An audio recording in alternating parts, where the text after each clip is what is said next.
CastleStorm has been making the rounds on various consoles, everything from the Xbox 360 to the PlayStation Vita, since 2013. But it shouldn't come as a surprise to anyone that CastleStorm VR for PlayStation VR was my very first foray into this medieval tower defense game.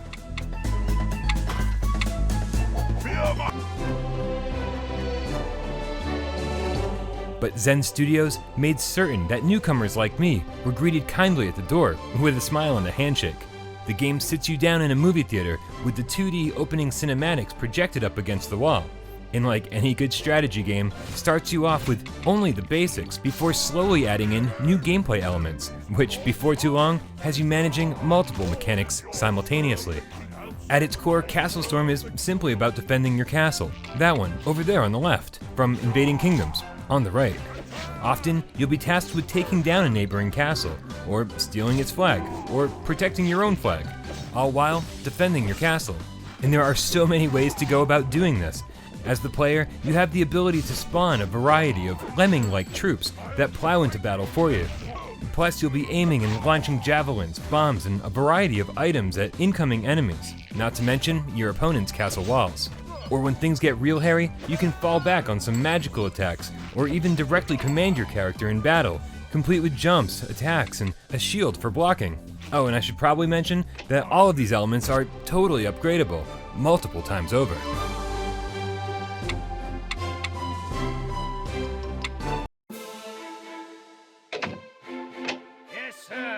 Adding to CastleStorm's open-ended gameplay is the ability to fully customize your own castle from structure to function. This game goes deep, and the more you understand, the more addictive it becomes. The full story campaign will hold you over for 8 hours minimum, and completionists will easily spend double that, maximizing scores and seeing everything this game has to offer. But mixing things up and keeping life interesting are various bonus stages, survival modes, one-on-one skirmishes, almost all of which are available to play online, making this game infinitely replayable with a friend. But what exactly does VR add to CastleStorm?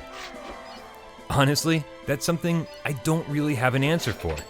Because while everything has a nice look to it, like a vibrant tabletop scale model, and as a side note, I'm a big fan of the art style, I don't know if being inside this world really adds anything here. But for me personally, I ignored CastleStorm for far too many years, and VR is the only reason it was brought to my attention. And so for that, I'm eternally grateful.